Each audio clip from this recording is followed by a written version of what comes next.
What is up, everybody? Welcome to the Friday edition of the Tom Bilyeu live show. We are all gathered here today because Drew AI has taken a quantum leap forward with Veo3 and Claude 4. I don't know if you've messed with it. I have. It's crazy town. Plus, Sam Altman and Jony Ive would have us believe that we are about to see the greatest technological tool that we have ever seen. Very interesting. As OpenAI has purchased Jony Ive's company, IO. So we'll see where that goes. And then Trump put the president of South Africa on blast for a whole host of racist policies, plus some unhinged comments made by the EFF minority party lead. We've talked about some of that before, but it was a pretty crazy show with Trump playing a video for our man when he said that what Trump needs to do is listen. And Trump had some other thoughts, Drew. Oh, and we're not going to listen until you listen to this. And played some video clips, man. It is pretty crazy, I have to admit, what's going on. It's bananas. It's nuts. I want to get there, but this Veo3 thing is kind of crazy because I'm seeing a lot of different types of video styles, and that's what kind of is really making me laugh. Yeah, and chat, we've got something for you guys today. Yeah. I made a little something for chat. Oh, I'm excited. You were able to, yeah. Well, theoretically, it's downloading as we speak. Oh, so okay. Chat, I guess no promises just yet, but. Okay, so for the non-creatives out there, the people that are like, okay, AI can do video, why does this matter? This was something that AI has been struggling with over the past few years where they can generate video, but it looks choppy. We now remember the finger thing. Face would mute, inflection would be off. Everybody would sound like a robot. There were some things that were fundamentally not available for AI when it comes to video. But with this Veo3 update, it seems like they blew past all those limitations. It's crazy. It seems fluid. It seems real. I have some examples pulled up right here. Let's do it. This is okay. What you are about to see is entirely AI generated. Some of these feel like real people AI just that makes trolling. haters go crazy every time. Oh, y'all gotta give them that. This is wild. It's over. We are cooked on that thread. You get me? This is AI, dude. Sheesh. If you guys aren't looking at your cameras right now, sorry, your screens, you're gonna miss a huge amount of the punch. But remember, both the audio and the video is AI generated. This stuff looks so real. This is crazy. And all they had was one dog. It was a Shih Tzu. So I went to the zoo the other day, and all they had was one dog. It was a Shih Tzu. It was a Shih Tzu. I get it now. Look at AI making jokes. When we get in there, I want no bullshit. You stay on my 6 at all times. This is crazy, right? Dude, it understands camera movements very well. That's the part of the bananas aspect of all this. Just how stay sharp. These fuckers are nasty and dangerous. Stay alert. You do very simple prompts that yield incredible outcomes. And then the prompt control, like as you tweak things, it really does change. But the the part that I think is really blowing my mind is how good the audio quality is, how good the sync is, how realistic the expressions are. Like anything, you're going to get stuff that is, if you run it 10 times, 7 of them are going to be a little bit awkward. But when it hits so hard now. It's crazy. I've spent, I don't know, probably an hour and a half or so playing with it now, doing different prompts, seeing if I could get something cool. Some of them are clear misses, but there was one that I sent to Lisa that was, I mean, it's just crazy. It's just crazy. The inflection is, it's not that it's not a little off. Like if you had an actor, you'd be like, okay, give it to me one more time, but like this. But it still feels like a real performance that could have been given to you by an actor. It's crazy town. Dexter Jackson stole my next question. Everyone get to be Steven Spielberg. So everybody's going to be a film creator now with AI in their pockets. What do you think the actual implications of this is? Because it seems like, oh yeah, it's cool to make memes right now, and I'm seeing these 10-second clips, but what are some of the downstream effects you see that this actually, can this take hold? Do you think that this is going to? There's no doubt. This is truly a quantum leap forward. We were talking yesterday, the whole team here was like laughing in that like uncomfortable, thrilled laughter of like, what is this? What happened? This is so big. This is so transformational. I don't think everybody becomes a creator, though. I think the reality is that the vast majority of humanity, much like most people aren't out there creating reels, most people are out there watching reels, and you might occasionally make something. But for the most part, there's going to be a class of people, just like there are now, that fancy themselves a creator, that want to spend all day polishing this stuff and making something. But I really think that we're entering an age where storytelling is taking on a new form factor, where Lisa and I used to sit down, say 20 or 30 minutes before bed, and we would watch 20 or 30 minutes of an episode of something, or we would watch classic movies, just something that what we call start and stop. You can start and stop and you can pick it back up at any time, no big deal. So it's not going to be your favorite shows. It's just going to be something light where you can sit and hang out. And now we just do reels. So we're just like, whenever we come across a funny reel, we save it, we send it to each other, and then we sit down at night and we'll put them on and go through them. And I think that's what this is going to become. You'll still have where people are creating your prime content, but then the vast majority of the content that you consume will be the echoes of that content. So it's going to be a Harry Potter style lightsaber duel between Voldemort and Harry Potter. And you're like, wait, what? It'll be set on the Death Star, but it's an episode of All in the Family. Like, it's just going to be all these like crazy, weird mashups that people just sort of pop off and have fun with, and people aren't necessarily trying to monetize. Much like shorts right now, it's a creative flex. It's a way to put this stuff out there. But in terms of the downstream consequences, there's really two. One, it will be the absolute destruction of Hollywood. Hollywood is done. There's no way anyone in the Hollywood industry didn't see Veo3 and have just like an absolute existential crisis. Because up until now, you could just say, well, this stuff is still so uncanny valley. Like, it's weird, it's awkward. Things would morph like in and out. It was just very, very strange. And now you're seeing people in 2 hours put together things that are, because another part of Veo3 is this thing called flow.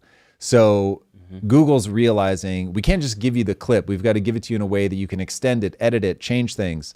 And so flow itself is incredible. And so you're going to see people that are able to daisy chain this stuff very quickly into 10, 15-minute videos. These are not going to be forever like your 5-second clips. People are already putting together stuff that's really, really impressive. We're 48 hours post-launch. It's crazy too, because I was looking at Flow and they have like a Flow.tv channel. So I kind of scrolled through and it's like, okay, I haven't seen that yet. Yeah, like what are other people creating? And it's like an underwater editorial shoot with a mermaid, and it's like some high fashion thing. But it's, to your point, it's 2 to 3 minute vignettes. I almost compare them to like visualizers that'll be in the background of a party or something like that. So, but if this is where we are at 48 hours, where are we at 2 months? And also the thing that this is what hit me the hardest is when you reach the point in AI where you're frustrated because it can't deliver the thing that you want to do, because we're constantly like, how do we integrate this deeper into the Kaizen video game pipeline? How do we take our comic books and turn them into anime? And we're just constantly frustrated. Like, you run into a wall and it's like, it's amazing. Obviously we're moving forward, but you hit that wall and you start thinking, man, maybe this is farther down the road than I think it is. And then you get a quantum leap like Veo3 and you're like, holy shit, maybe this is sooner than I thought. Because I think the thing that's easy to lose sight of is you're not waiting on any one company. All of these companies are pushing all of this stuff forward. And so often, because they allow you to like, give me a reference or whatever, you can daisy chain all the different applications and approaches. And so it gets just absolutely insane. So this was a powerful reminder to me that maybe the things that I want to do, if I was waiting on one app, maybe it would take 12 to 18 months. But given that there's already, call it 7 to 10 that are competing, plus how many are being built out right now that we just don't know about, that are about to cross the threshold and come out. And so even looking at something like Claude 4, where from a coding perspective, you've got people now one-shotting. This was the most interesting one I saw. They one-shotted a browser agent with embedded API calls off of a like super simple prompt. Now, if you've ever tried to do vibe coding, you'll understand how crazy that is, that it's able to integrate all that stuff. For it to do that, it's got to go read like the documentation on the API, understand it, integrate it, error check. It's bananas, dude. So, but there was one other thing. So that's the first one. It kills an industry that certainly I care a lot about, but that industry is just going to go away. People are going to get used to the vignettes, the AI of it all. Like the fact that it's done in AI will create a new form of storytelling. Mark my words. 100%. But then you've got all of the ramifications of what is real. Because now I can't even tell if someone's trying to trick me that it's AI by shooting something real. So shoot a real thing, tell me it's AI. A political thing comes out. People are already saying, oh no, that's fake, that's fake. And in reality, it's real. People are 100% going to claim real things as fake things as real. And now that you can make things look so realistic from like that subtle, someone's holding their phone perspective. Like for instance, there's now a big claim on the internet. It was about 1 million views a couple of hours ago that the assassination of the 2 Israeli embassy workers was a false flag. And people were like, are they even really dead? And it shows this video, which admittedly it's weird. Like when you think about what just happened, it's like people aren't acting quite the way you would expect them to act. And it's like, my first question was, is this AI? Like, because somebody created AI where it's like, here's the sequence of things that happen that are just a tiny bit off. But because AI is so good at mimicking things recorded on an iPhone, that it's like there's just going to be a tsunami of it. You won't be able to parse through everything. And getting into the political landscape, the thing that I'm realizing is there's just so much happening, Drew, that part of the big bamboozle is going to be you won't be able to keep up with everything. And that's where I'm getting worried is how do we safeguard these things? Because I understand, yes, AI is taking off. It's the technology of the future. But even yesterday, on Lisa's channel, we do some Diddy covers. One of our coworkers kind of reached out to me and they was like, hey, I got this audio of Diddy and LeBron James, and I think you guys could use it tomorrow. I'm like, Diddy, LeBron James. And like I heard it and I was like, oh, that sounds like AI. She's like, yeah.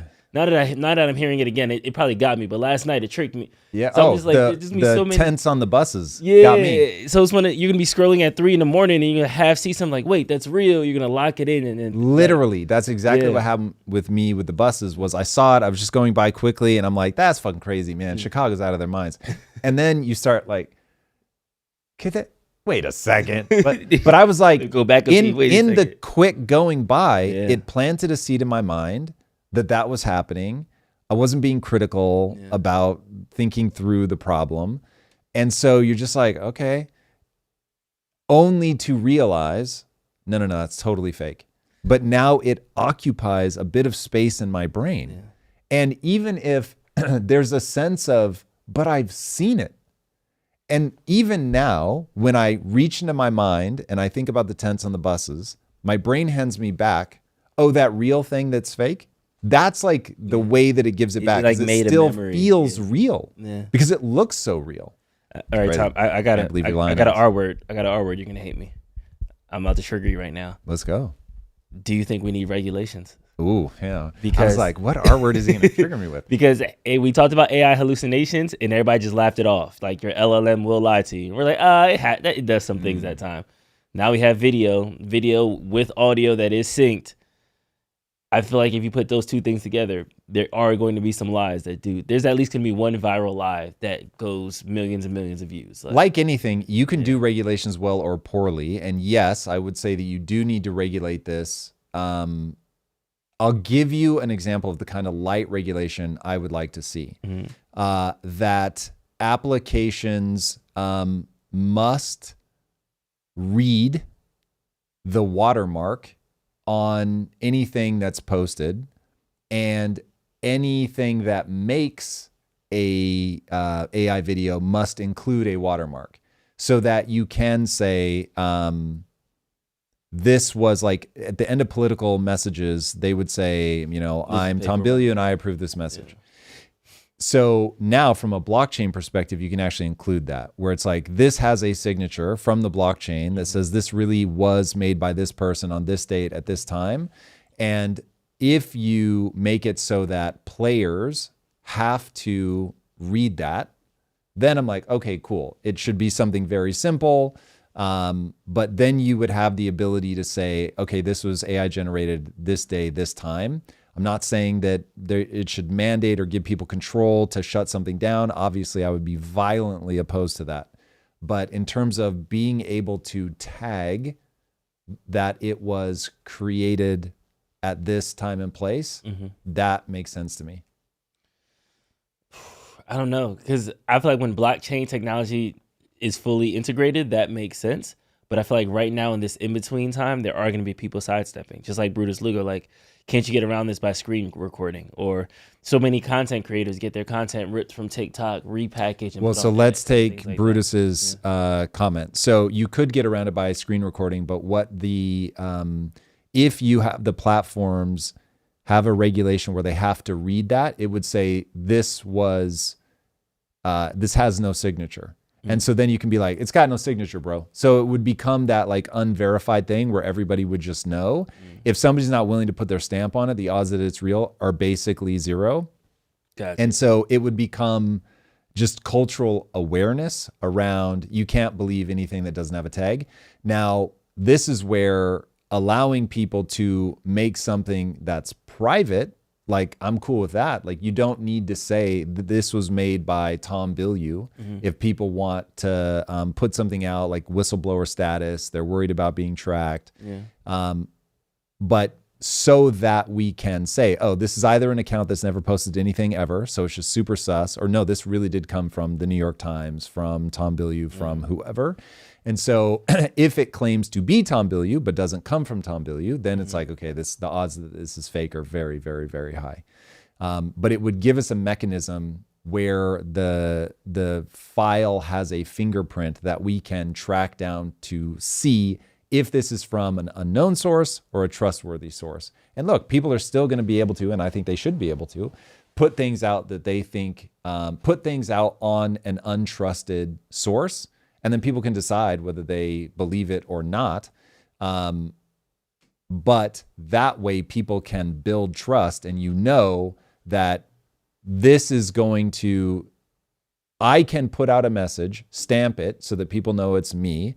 Then if somebody puts out something that's altered of a politician or whatever, that you can go, yeah, but the stamp isn't trustworthy.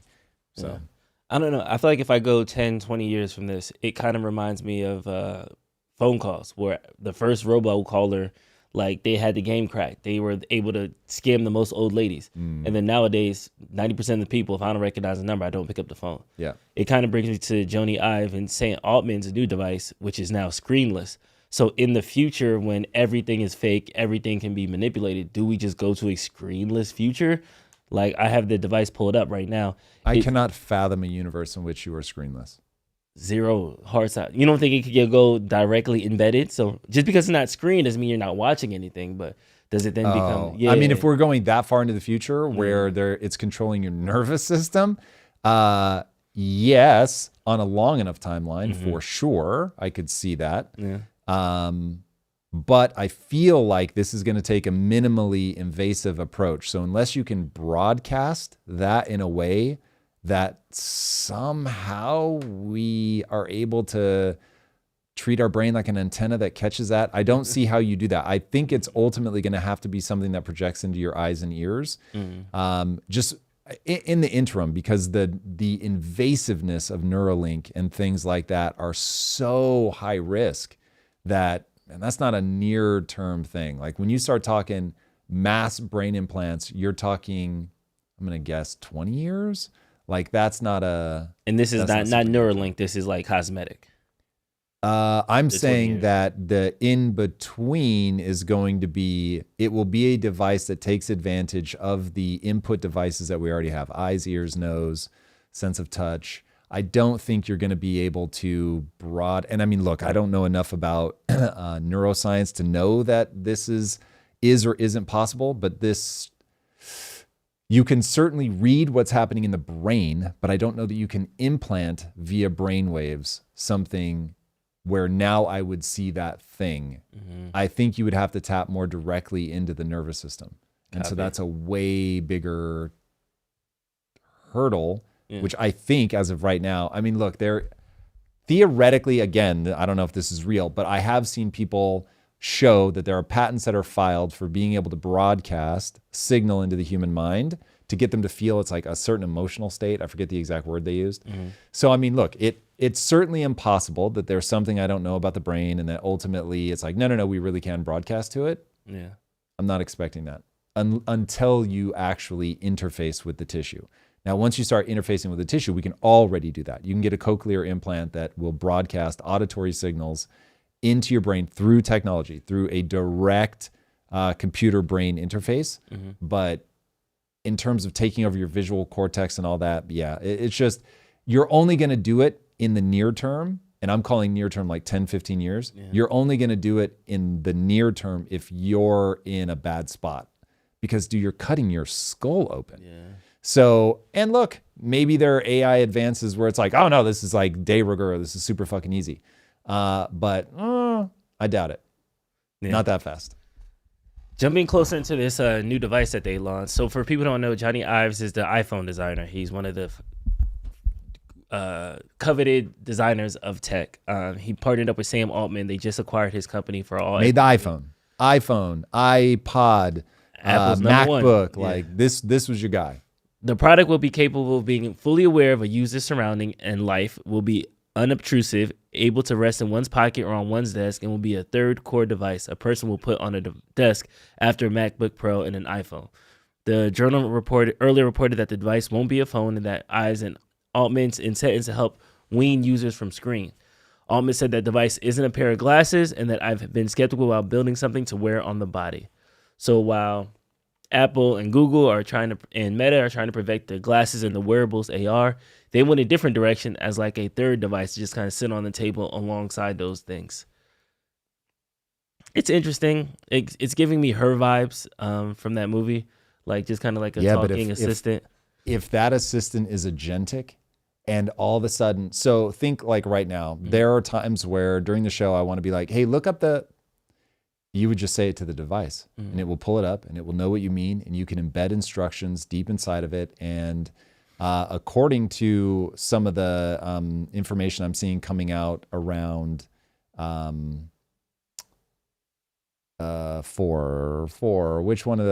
4 thing that just came out? I cannot believe I'm blanking on Claude this. 4? Claude 4, thank you. That you can embed context deep inside of the prompt and it will isolate that context, understand what you mean and make sure it delivers on it rather than making you like structure the prompt such that like whatever you put first and say like 1,000 times, it's like, oh, okay, I get it. You want me to pay attention to this? Like it's really getting more nimble and understanding the way that, what humans are trying to achieve. That will be one of those tectonic shifts where all of a sudden it's like, oh my God, I'm just asking this thing to do things for me. And you suddenly realize like, oh, I can afford, like imagine if you had a PhD level personal assistant that understood you better with every passing day, was constantly paying attention to what's going on in your world and just made problems go away for you that you asked it to make go away. That is a revolution in how humans live that people, if you've never had an EA before, you don't know how potent it is to be like, oh, fuck, I forgot this thing. And then it's just like, boom, here it is. Except with AI, it doesn't wait for you to realize you forgot. It just flags you and is like, hey, here's that thing. And when you've got something that anticipates your needs, oh my God, that is unbelievable. And Drew, I hate to say it, it's going to be smarter than us. So you're going to have this thing that is programmed to want only good things for you, to do what you ask it to do, and it is going to anticipate your needs and be smarter than you. It's nuts. Yes. I'm kind of split on the fence because when we were doing our Joe Lonsdale interview, Glad to have you free. One of the people that he interviewed recently in his ecosystem was like, AI is not that revolutionary. AI is just more tech. Like, I understand that tech is great and it's going to change the game and all that stuff, but getting a new computer doesn't make you an entrepreneur. It doesn't change the game. It just allows you to deploy more. It's more cloud. Like he was kind of minimizing it in that way of it's a vehicle in which the information and the value from the entrepreneur to the customer can be transported. This all comes down to base assumptions. If you have a base assumption that it asymptotes, then you're going to think, not a big deal. But if you're like, this is going to keep progressing, and this is what I'm really feeling right now, because I've had so many frustrations trying to turn our content into, like take our comics and make them animated, that I was like, I don't know, man, maybe this really does asymptote. Like maybe this slows down. Maybe this takes a lot longer than I think it's going to take. And then Veo3 comes out. And I'm like, holy Never mind, we're shit. back. We're so back. It's just shocking that there wasn't, as far as I know, Veo3 does not represent a fundamental change in the way that we're approaching AI. It's just building on top of the things that we already know. And so if, call it this early, we're able to get yet another gigantic step function forward, I don't have any reason to believe that we're not going to get more. Now, everything probably asymptotes at some point, and you have to find that next S-curve. So I don't think Joe Lonsdale's wrong about that. It's probably a series of S-curves. But the part that he doesn't talk about when he talks about the series of S-curves is that we fucking find them. Yeah. We find the next S-curve, and it just keeps going and going and going.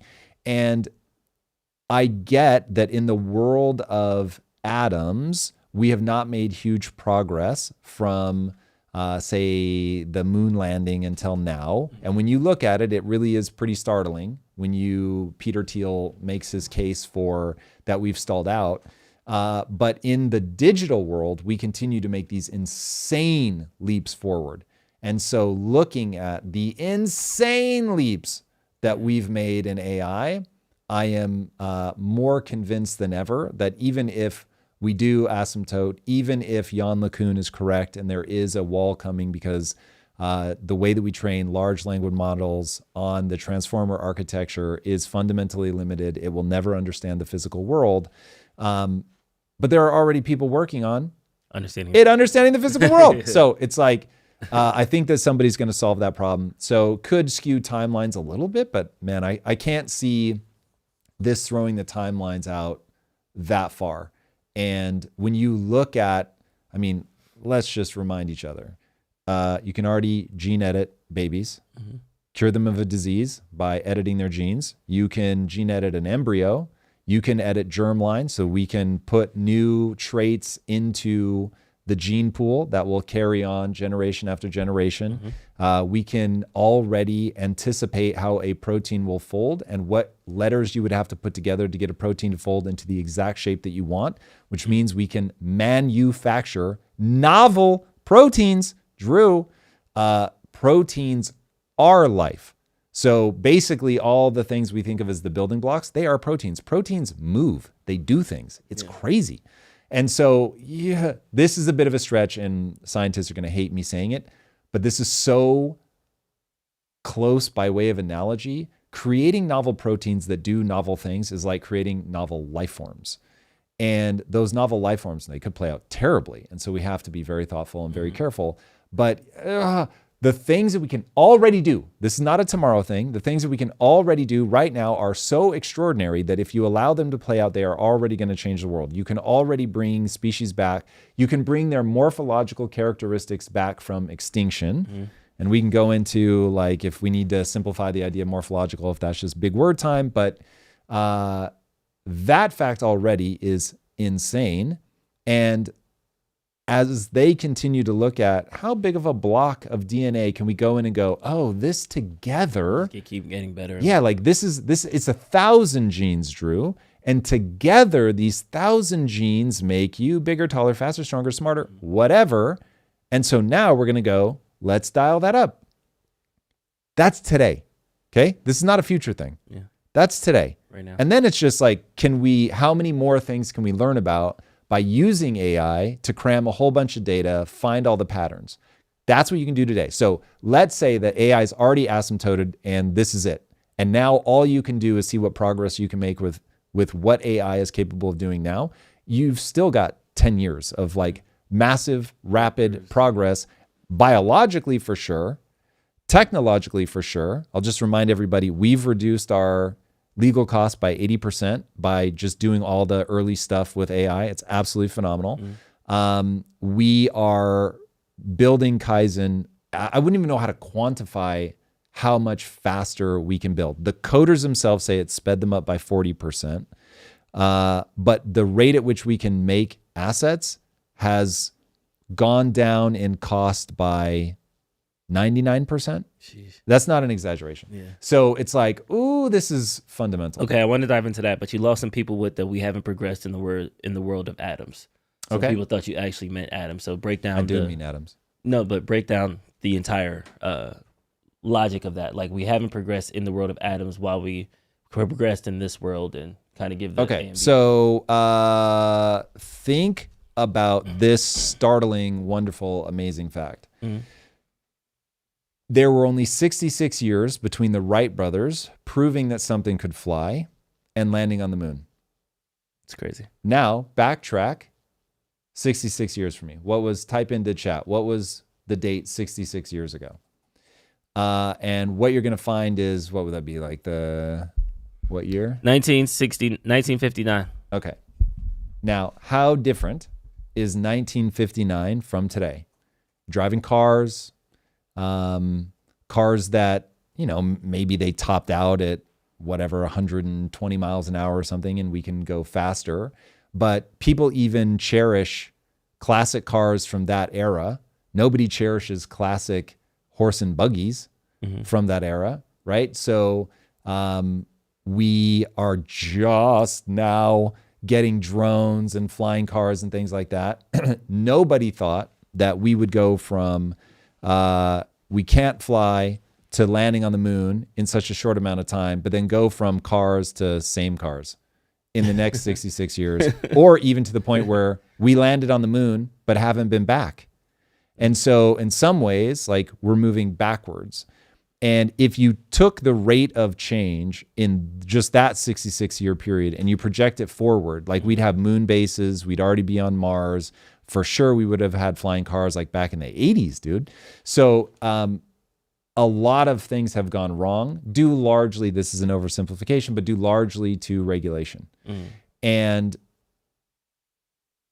once you realize that all the technological, the rate of technological advancement seemed to hit some sort of wall, and call it the late 70s, early 80s, when you look at life through that lens, you're like, yeah, fuck, like, what happened? Now I think you're about to see an insane resurgence, because we've got a generation of people that grew up with that frustration. So you've got your Elon Musks, your Joe Lonsdales, your Palmer Luckey, who are now building physical things in the real world. And now we're back in a space race. So space is going to be a huge part of modern warfare. Brace yourselves, everybody, for that one. There's going to be a race for helium-3 mining on the moon between us and China. China's made very clear their plans to go up. And there are people, this is one, I don't know how much of this is like conspiracy and how much of this is real, but there are people that are saying if we could mine enough helium-3, we could use that to cool quantum computers, and that would help tremendously. And basically whoever monopolizes the helium-3 mining on the moon will be the first one to crack quantum computing. Listen, that's fucking headline level conspiracy all day. But as so often happens, the conspiracy becomes real. But that is the kind of acceleration we're about to see. Now, part of what I hate is that this is coming because we're worried that we have to go to war with China. And so now it's like, oh, China is fucking around on the moon, then we got to fuck around on the moon. That will push us to innovate. That will push us to do things from a regulatory perspective to allow more innovation. And when you get the cultural willingness and appetite for innovation, a desire to win, and a regulatory environment that allows people to really build and push the envelope, now you've got a chance to get back to that rapid level of ascension. And if AI and quantum come together, and I honestly have no solid read on quantum. Yeah. Everyone thinks it's 2 years away forever and ever and ever. So I don't know. That one I don't know. But let's just play for a second and say that it's 5 to 7 years out. Quantum computing is hundreds of thousands of times faster than a normal computer. It's not like it's twice as fast. So only at certain things. It's only good at certain things. If something doesn't benefit from being run massively in parallel, then quantum is pointless. But if you've got something that is advantaged by like password cracking is the easiest thing. I need to run 14 million attempts per second on cracking this password. Go. And that's actually probably wildly underplaying it. That quantum will be able to do that. So if you click over into quantum and you have AI, now you have something where this is where I talk about you can have 20,000 years of innovation happen in a single night. That's what I'm talking about. And they're literally already doing this. So they're training these robots, right, on simulated motion. And so what they do is the AI spins up, call it 10 million examples of a robot doing things, walking on stairs, walking down the road, uneven terrain, and they're running them all in parallel. So you can, I think the following number is accurate, that they did 10 years worth of simulations. If it were one robot doing these simulations, sequenced 10 years in like a week. And so it's like, bro, if we're already at 10 years in a week, you can imagine how, as you speed up the computers, like this just, the idea of 20,000 years of progress in a night becomes real. And so, I mean, all of us are just holding our breath saying, does this asymptote? Do we hit a wall? Like what is the thing that stops this, if anything? Do we have an answer? Emily Will kind of hit on this, like, what is the end goal for it? When we brought up the example of... It's not how innovation works. But to the point, when you brought up the flight thing, 66 years from discovering flight to landing on the moon, she said, okay, true, but what did flight evolution done for war times? More helpful to humanity or for war?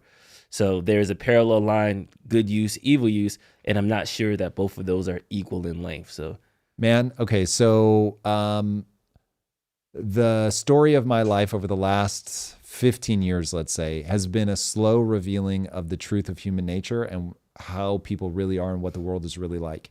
Everybody has to make a decision for themselves, and I will not push them in a direction. I don't think Lisa wants to understand the way that I understand the world, and I don't push her to. But the reality is that humans are capable of a level of evil that most people don't want to look at. Barring editing our genome, there's no way around that. That just is what humans do. And humans lie, they spin, they position, they manipulate, they control. All of that's real. But they also love and they care for and they laugh. And so it's like you have this really complicated animal that is going to force you constantly to ask, are we better off or not?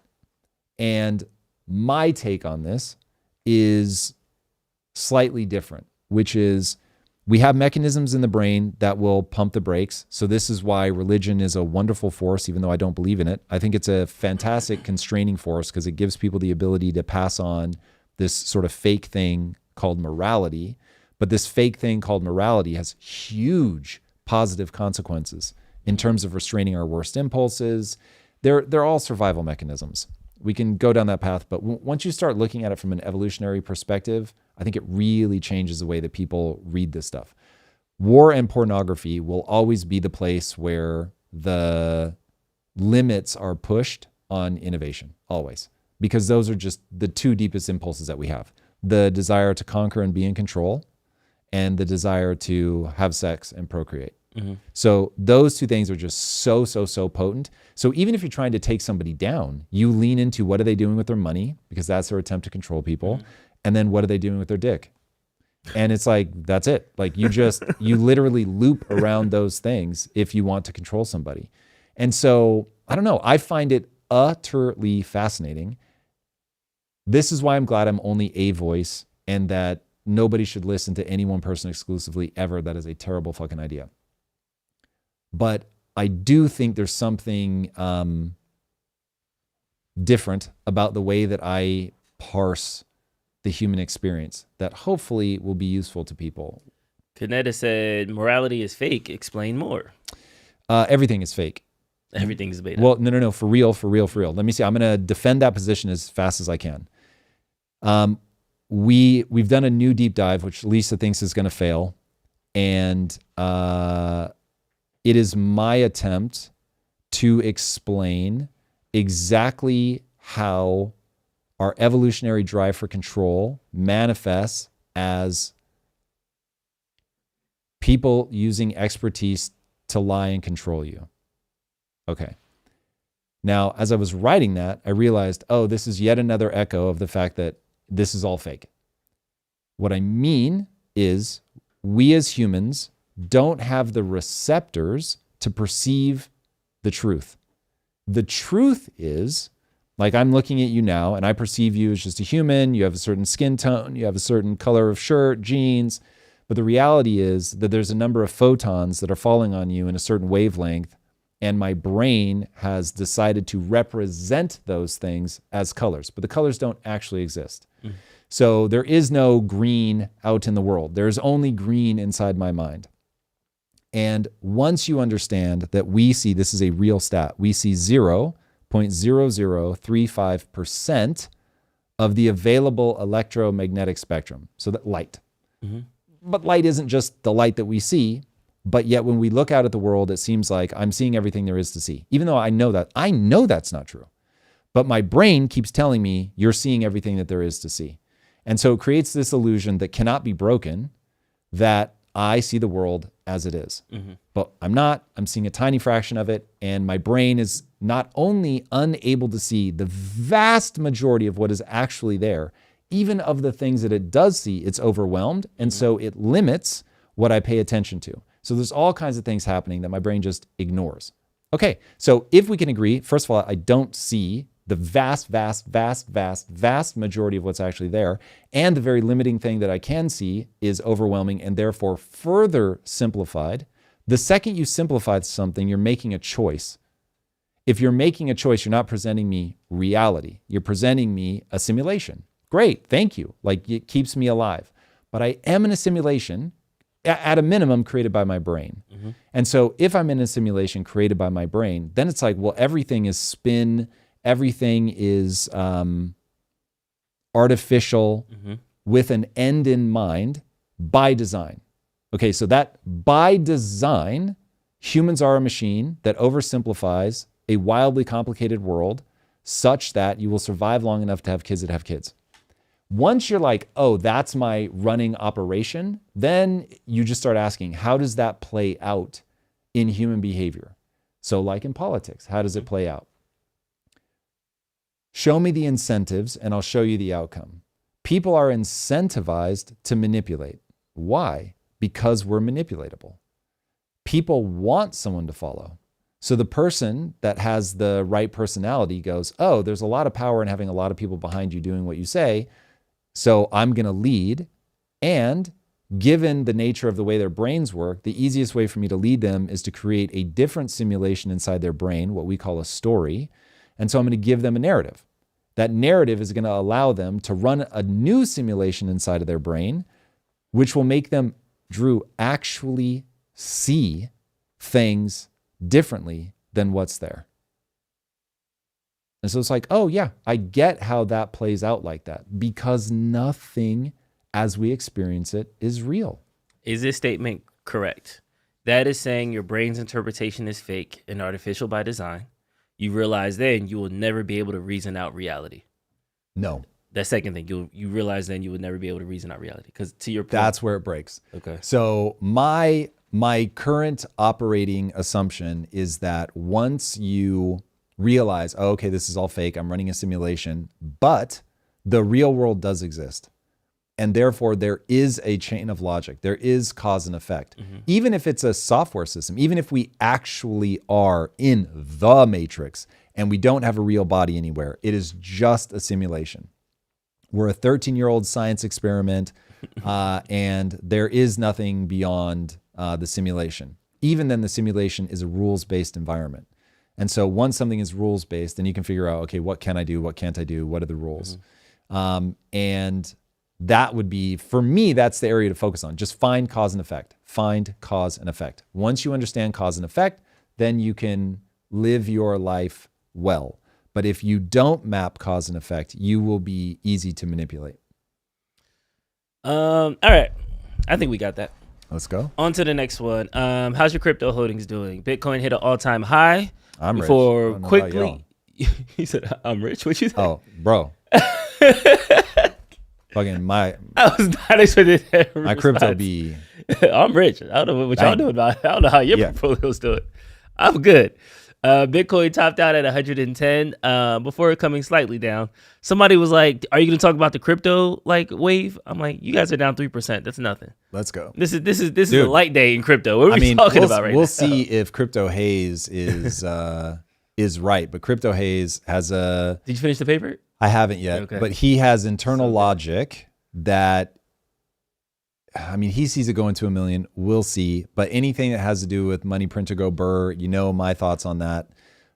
So it certainly seems plausible. But whether you believe in Bitcoin or not is irrelevant. It's just an asset. You've got to be in an asset class. And crypto goes up, it goes down. Don't believe in the hype when it's up. Don't cry when it's down. It is what it is. Have a long-term view on this stuff. But it is pretty crazy to me how much money I've made off of Bitcoin. It's startling. A lot of commas and zeros. Tis the future. Yeah. I mean, maybe, right? It could implode. But it is one of those where I look at it and I just think, God damn, like, it's nuts. It is not often that there are asset classes that grow by that much in that short period of a time. Yeah. Now, I view it as gambling. Gambling is irresponsible. So I don't gamble, and I know how people feel about me calling all of this gambling and not investing, but this is a hill people can stab me on. I have no interest in dying on it, but I'm not going to walk away as they jab swords at me. It is gambling. It is high risk. I have no idea how it will turn out, but yeah, Bitcoin's been good to me. I don't know what to say. Nice. Eric, how are we feeling about that overlay? Because we got a video to play. We had to talk about Trump and his visit with the South African president. He pulled receipts. He asked the president to sit down and watch him. I thought it was interesting. I was super entertained. And I was like, ooh, I hope he does Benjamin Netanyahu next. But people didn't get the joke. Good luck with that one. Yeah, right. So it's like there is something interesting there. Oh man, okay. It's anyway. Really interesting to call out a genocide of 38 people. It's really something to call out to be silent on the genocide of hundreds of thousands of people. Yeah, I think. God, we'll jump into the video because I know we're getting that set up on the tech side. Yeah. Play the video. This video is crazy. Turn the lights down. Turn the lights down. Turn the lights down is crazy. This on. It's right behind you. Johan. There's nothing this parliament can do with or without you. People are going to occupy land. You see his face drop like, wait. From you, from the president, from no one. We don't care. We can do whatever you want to do.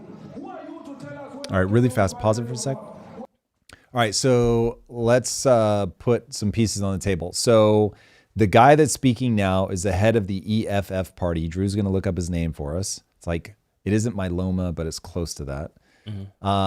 And in fairness to the guy that Trump is talking to, he is the president of South Africa, Malema. There we go. Julius Malema. And the party that Malema is the leader of, because it's different in South Africa. So they don't have a two-party system. So they have a bunch of parties.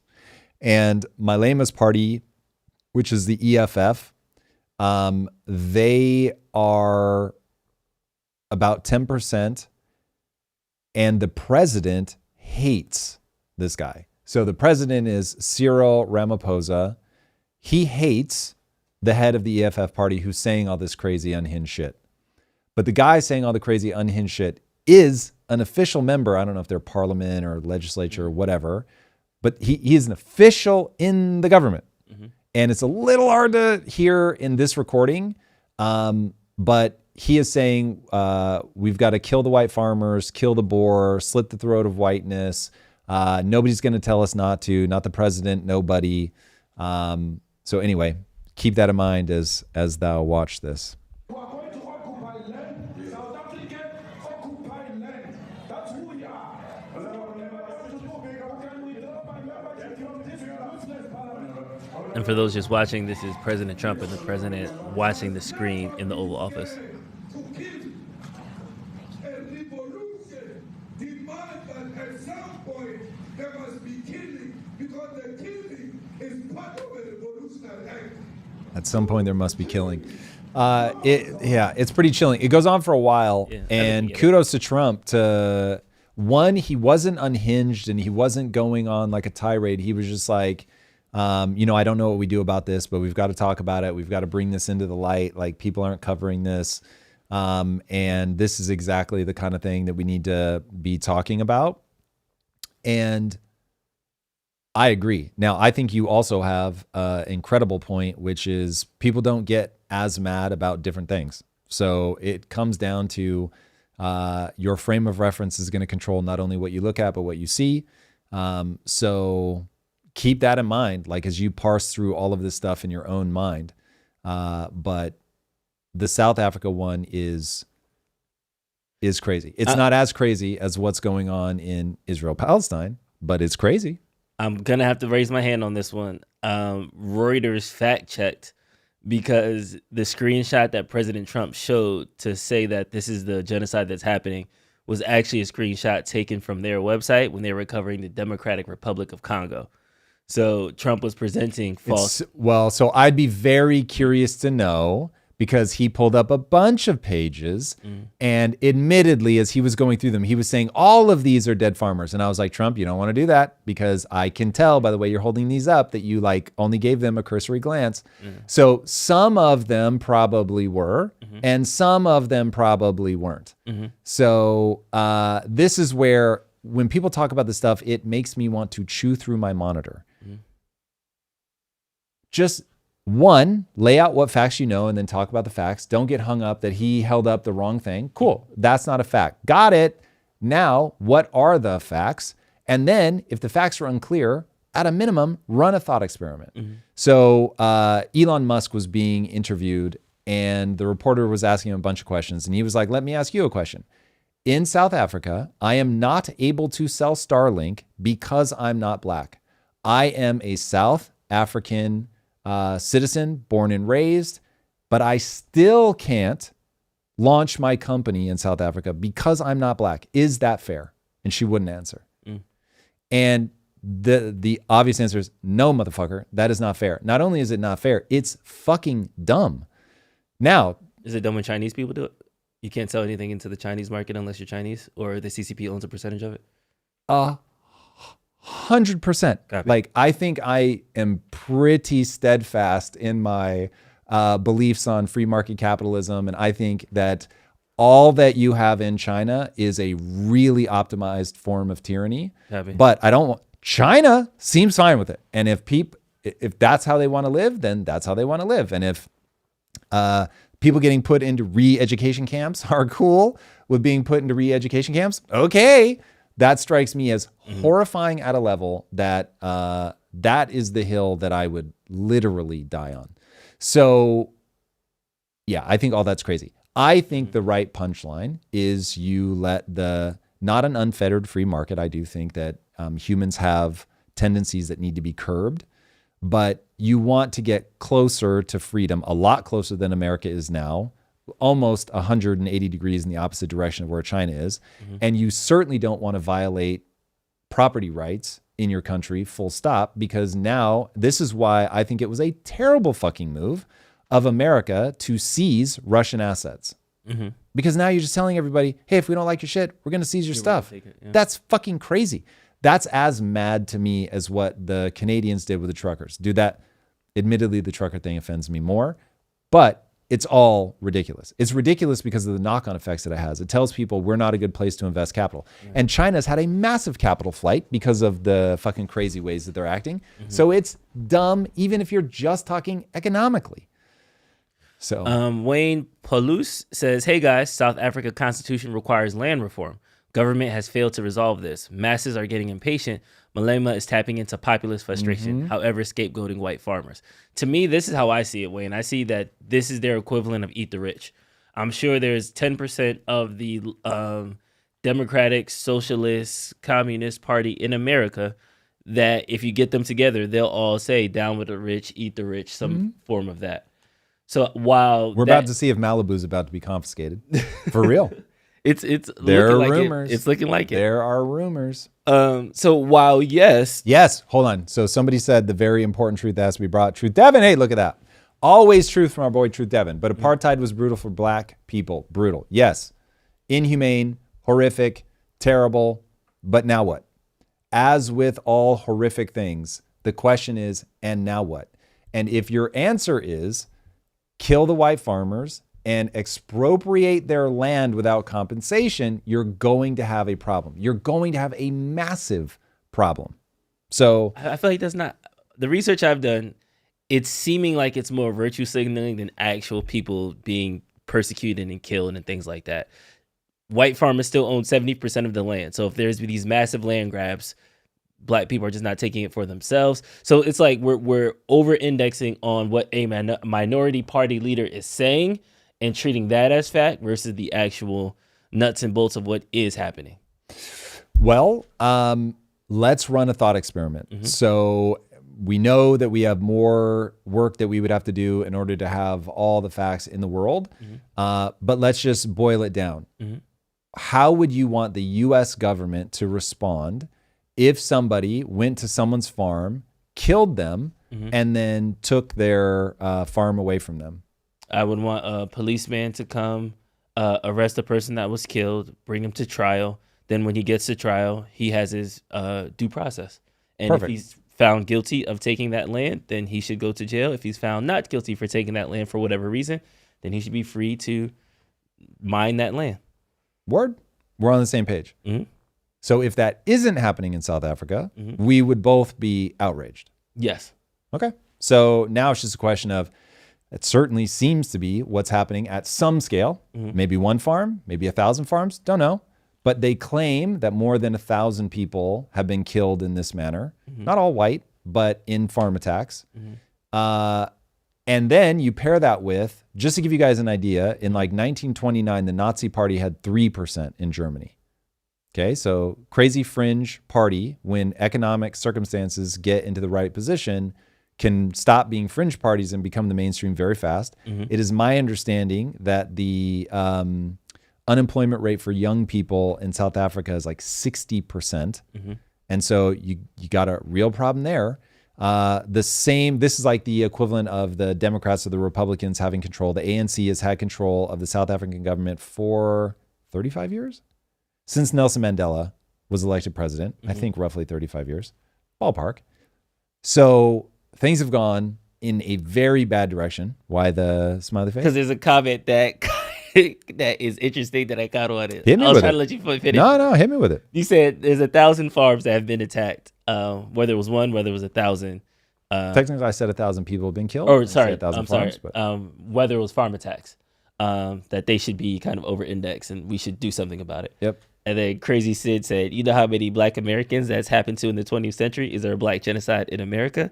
And it made me smile because if we like had a list of all the lives lost since 1990s, since the end of apartheid, it probably would be more than 1,000. So it's just so hold on, because like, it feels like now this is where people start getting into emotions and they're no longer parsing data. So what I'm saying is the thing that makes this scary is this is government sponsored. When you have a government, but again, it's a fringe part. It's the government isn't sending people to murder people. Do you feel differently if you have a manic street preacher who goes out and says kill black people?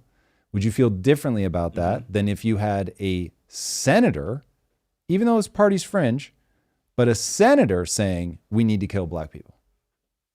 Does one of those bother you more than the other? I think they're both equally bad, and the senator still got voted in. So although I don't like their rhetoric, I still believe in freedom of speech as long as they're not calling for the killing. This is calling for the killing. Okay. In this thought experiment, they are both calling for the killing of, but one is an elected official, and one is an elected official in the body that makes laws, and then one of them is just a manic street preacher. Okay, then the elected official, I would feel more type of way. Yeah. Right. So I'm saying we can have another conversation about, okay, what the fuck do we do? Apartheid so fucked up the black community in South Africa. How do you actually make sure that we get things moving in the right direction again? But that's street level violence.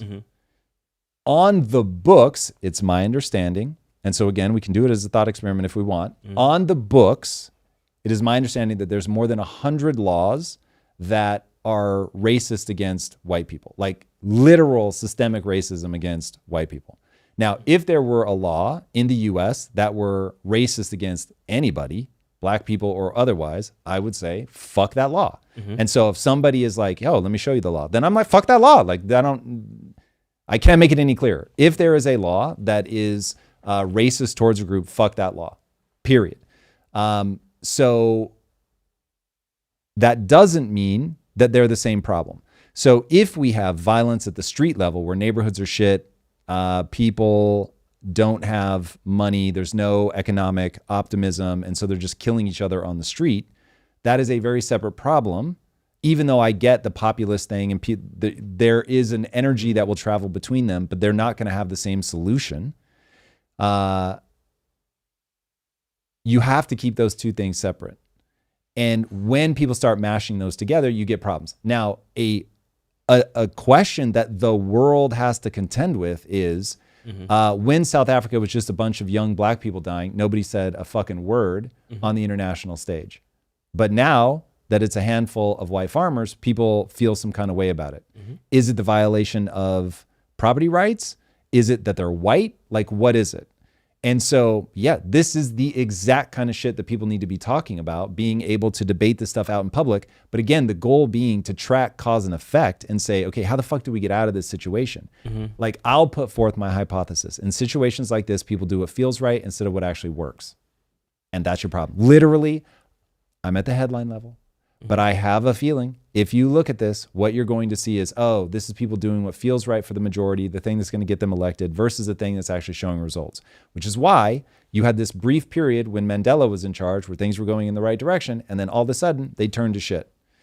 And that to me is a change in leadership. It's a change in vision. Going back to the idea of stories give people a different simulation to run in their mind. Once Mandela died, there was just a new simulation that was loaded into people's minds. That it's no longer about truth and reconciliation, which was meant to be a moment where people that had committed crimes during apartheid could confess and be forgiven. And now it's like, nah, these bitches came in the 1600s and stole our land. Fuck them, they gotta go. It's like, bro. I mean, 1600s, we're saying the long time 1600s, but apartheid ended in the 90s. Yes. So the it's not like the clock started at 1600s. The clock starts in the 90s. But let me and ask. then you got to think it takes one generation. So there's still a generation that's still like that. It bothers me personally because we can talk about the second and third order consequences of everything else, but it seems like there's certain parts where we just have to stop the clock now. So apartheid ended in the 90s. So let's say it was terrible for them, but then 92. Everything was done. The laws changed overnight. Yep. Do you think in 93 they had access to resources, access to capital, education? Probably still don't. So 30 years for that generation. We're in 2020. Yeah. So my parents were in apartheid, just like there's still grandparents here who were not allowed to be in certain places. So 100%.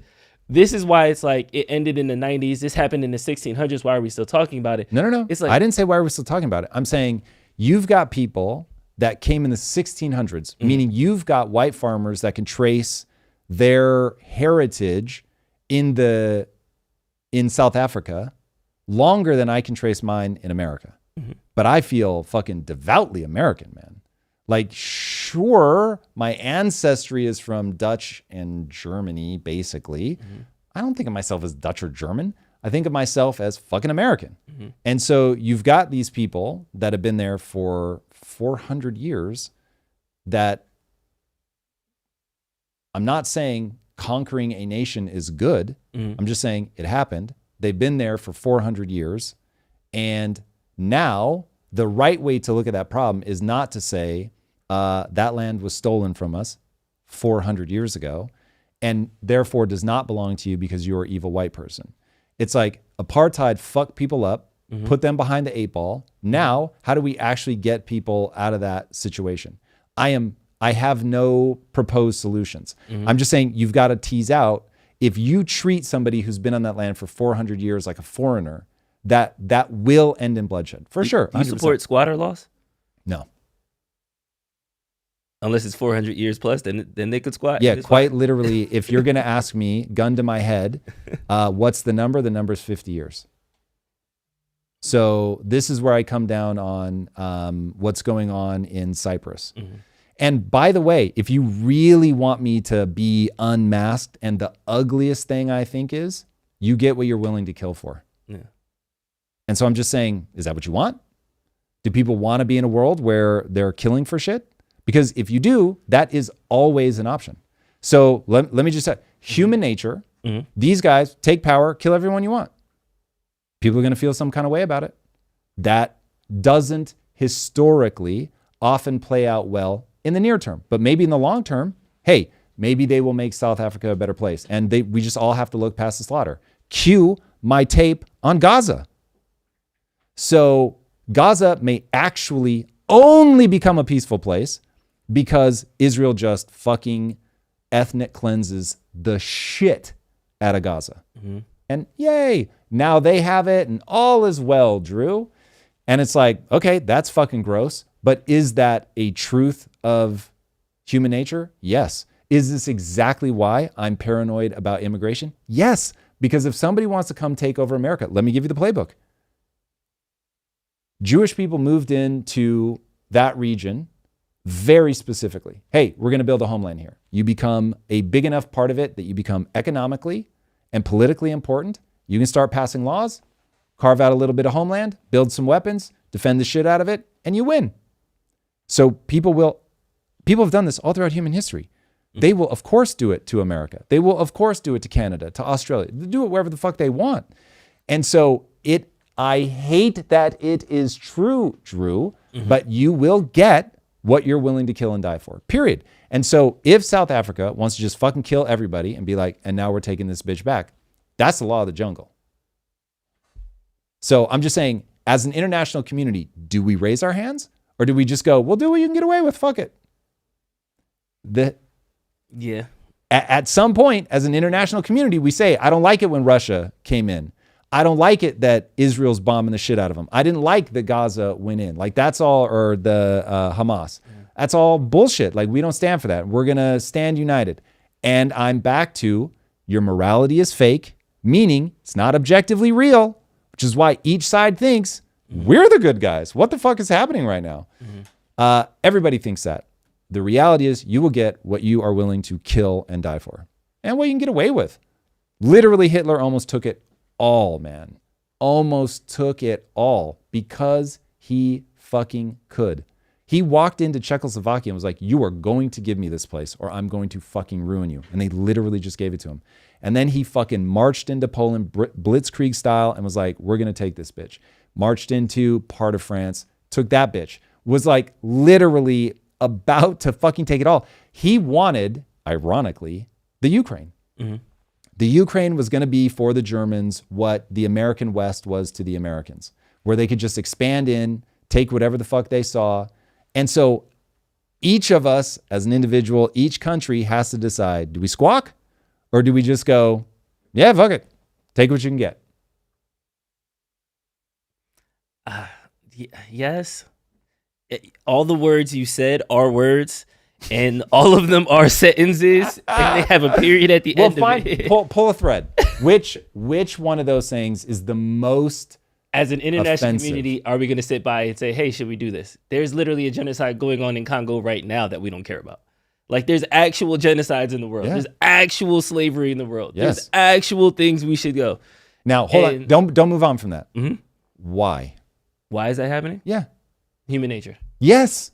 Okay. Word. We agree. So then should Trump go to all those countries and sit their presidents down and have a TV and say, hey, this is happening in your country. Hey, this is happening in your country. You ready for the real answer? What's the real answer, Tom? Do they have minerals? They have something we need? So South Africa has something we need. So that's why we need to. I mean, I guess. It's either that or white people. It's either that or white people. Tom said the quiet part out loud. I'm good now. Dude, this show is about the quiet part. I love that. Thank you. That's it. That's all I needed. Here's the thing, though. I needed. It is human nature. So people group up like schools of fish. So there's an inevitability to that. So if people can recognize the way that we are, then we can actually combat some problems. But if we're not honest about the way that we are, we end up in really fucking dark places. People follow incentives, period. If Trump has a reason, if he's incentivized to be moral, he'll be moral. If he's not incentivized to be moral, he won't be, because humans follow incentives. Morality and the way that it feels so good is nature's way of giving you an incentive structure to act in a way that keeps the group cohesive. But remember, when a neighboring village comes along, you fucking slaughter them. That is the only way to stay safe. And so we used religion and things as a way to be like, okay, we've never met before. And instead of killing you, I just need to know you have a cross or a Star of David under there. Because if you have the right one, we're good. You got the bad one, I'm taking all your shit. I mean, this was the India-Pakistan thing. Literally, recite the Quran. And if they couldn't, dead. Jeez. So in fact, I think they were making them show whether they were circumcised or not. Crazy. Dude, it's everywhere. It isn't just white people. It is everybody's a fucking school of fish. What makes up the school of fish is going to be different. Sometimes people school of fish around the fucking ridiculous but obvious external amount of melanin in your skin. Fucking hilarious. Crazy. And then there's what religion are you? Which I don't know this is true, but there's probably been a lot more deaths over that. No, than absolutely. Race. It blew my mind that 3 billion people are Catholic. Yeah. I was like, wait, they're the real, that's crazy. Yeah, but they know better. Lot. They keep it about money. All over the country. To those people who are saying Drew is racist, I can't be racist. I have a white boss. That is the greatest comeback. Can we make that a t-shirt? What are you talking about? That's amazing. The funny thing, so obviously a riff on I have black friends, but I don't understand here's why I don't think you're racist, but you tell me if this is true. Okay. Because you care about some people who happen to be white. Yeah.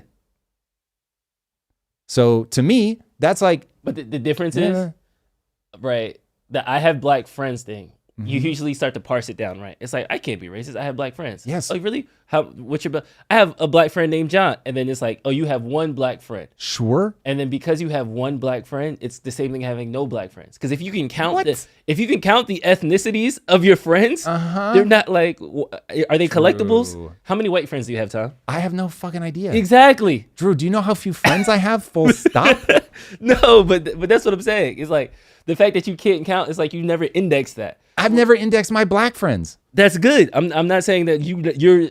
No. Hold on. This argument drives me crazy. No, because it's one of those things where it's like a lot of times people of other cultures, and I want to make this a culture conversation. I don't want to make this a race conversation. Oh, I want to make a race, Drew. It's so because everybody's where people really come everybody's intermixed. Yeah, it's like I know Mexican people who have lived a black experience in America. And I know that sounds really, really crazy, but race is a construct. It's based on class. If you're the bottom class, you have a worse experience like to your other cohorts.